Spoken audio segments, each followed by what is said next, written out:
Assalamualaikum warahmatullahi wabarakatuh. Perkenalkan, nama saya Yusrendra Ilham Ramadan dengan NIM 2103102148 dan saya berasal dari kelas 4E Manajemen. Saya membuat video ini dalam rangka untuk memenuhi tugas UTS dari Ibu Wiwin. 1. Jelaskan pengertian filsafat, fungsi filsafat ilmu, dan apa saja yang dikaji dalam filsafat ilmu. Pengertian filsafat adalah suatu ilmu atau pengetahuan yang berfungsi sebagai penguji kebenaran sebuah pertanyaan-pertanyaan atau statement yang ada. Kemudian fungsi filsafat ilmu ialah berguna untuk menemukan sebuah teori-teori baru untuk diuji secara ilmiah. Kemudian yang dikaji di dalam filsafat ilmu adalah ontologi, epistemologi, dan aksiologi. Nomor 2. Mengapa filsafat disebut sebagai induk segala ilmu pengetahuan?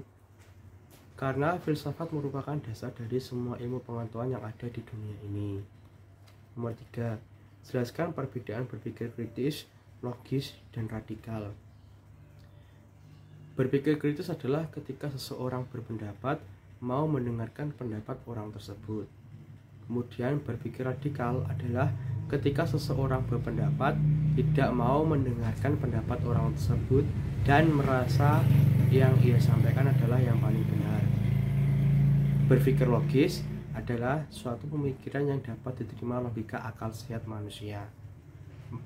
Jelaskan kaitan antara ilmu dan pengetahuan. Ilmu sudah teruji kebenarannya, sedangkan pengetahuan masih belum teruji kebenarannya atau kevalidannya.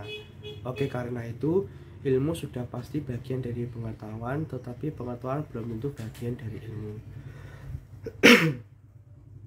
Apakah ilmu pengetahuan bisa meramalkan masa depan? Menurut saya, iya. Ilmu pengetahuan bisa meramalkan masa depan. Sebagai contoh, ketika seorang ahli astronomi meramalkan beberapa bulan ke depan akan terjadi gerhana matahari. Nomor 6. Jelaskan penggolongan ilmu filsafat yang membahas tentang keberadaan. Filsafat ilmu yang membahas tentang keberadaan adalah metafisika atau ontologi.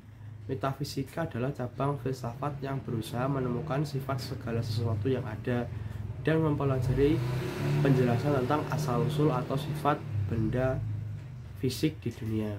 Bagian ini membahas tentang makna keberadaan, apa itu kesempurnaan, apa itu tujuan, apa itu sebab dan akibat, dan apa dasar pemahaman yang mendalam tentang berbagai hal. Nomor 7. Siapakah Anda, mengapa Anda dilahirkan, dan apa mana hidup menurut Anda?